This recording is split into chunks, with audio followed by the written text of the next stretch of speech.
بالعلم بل بالأدب تنال أعلى الرتب عش حياة العلماء وقرأ صنوف الكتب ودم على تواضع لا تفتخر بالنسب كفاك أن تخرج من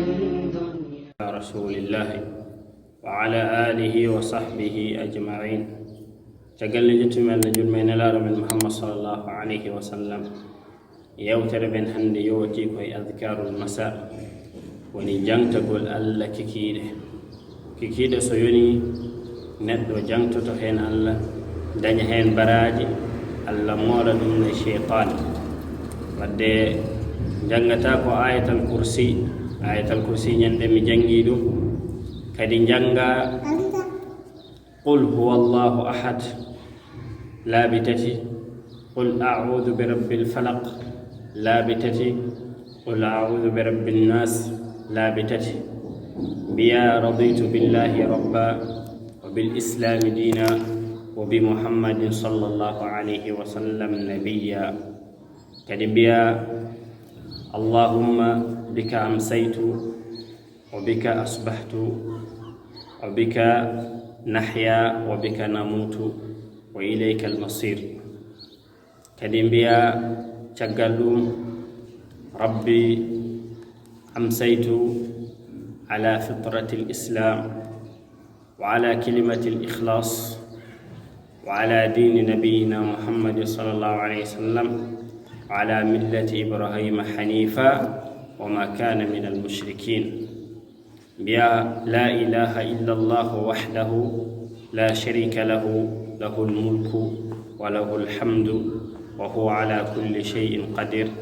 لا بسبه سهالي لا بسبه سبك والدكيكي لو قال داغو لا بسبه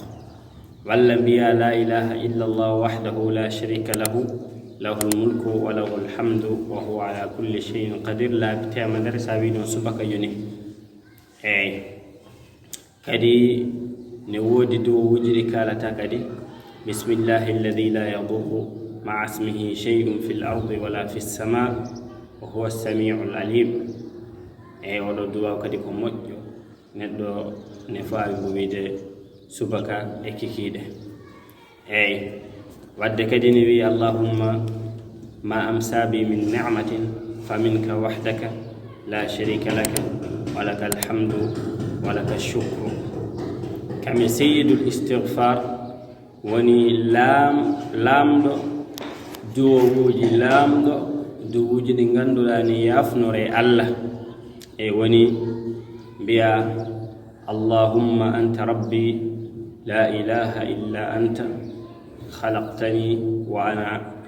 وأنا على عهدك ووعدك ما استطعت أعوذ بك من شر ما صنعت أبوء لك بنعمتك علي أبوء لك بذنبي فاغفر لي فإنه لا يغفر الذنوب إلا أنت أي دي دو ودنا دو وايدum haalde kikiide. Assalamu alaikum wa rahmatullahi wa barakatuh.